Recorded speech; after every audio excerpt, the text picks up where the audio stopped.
परिषद प्रशाला मुलांची पैठण येथे डिजिटल क्लासरूमचे उद्घाटन प्रशालाचे माजी विद्यार्थी यांच्या शुभ हस्ते करण्यात आले।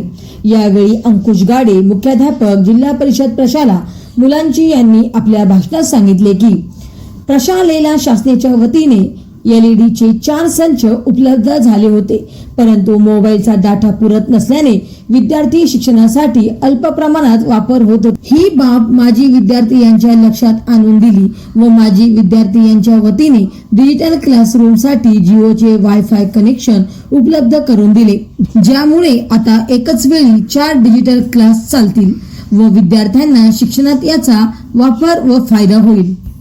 यावेळी कार्यक्रमाचे अध्यक्ष अंकुश गाडे मुख्याध्यापक जिल्हा परिषद प्रशाला मुलांची पैठण हे होते। तर प्रमुख पाहुणे म्हणून श्रीराम रेडीमेड संचालक राम आहुजा, रविदास एजन्सी संचालक राजू रोहरा, माजी नगरसेवक प्रकाश वानोळे, बॉबी फरसन संचालक राजू सोनारे, ज्येष्ठ पत्रकार मदन आव्हाड, माजी मुख्याध्यापक डी.ए. जाजे, मुख्याध्यापक राजेंद्र फलके, शिक्षक प्रमोद कुमार दोंड, मीनाक्षी टाक शहाणे उपस्थित होते।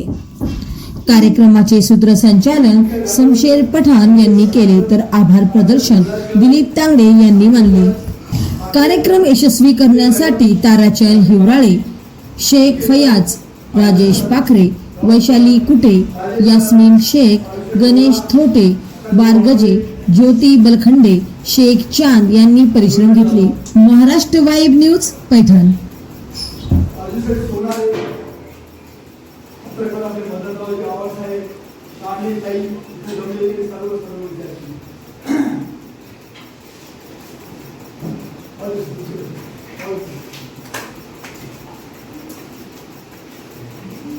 जास्तीत जास्त आपण कसं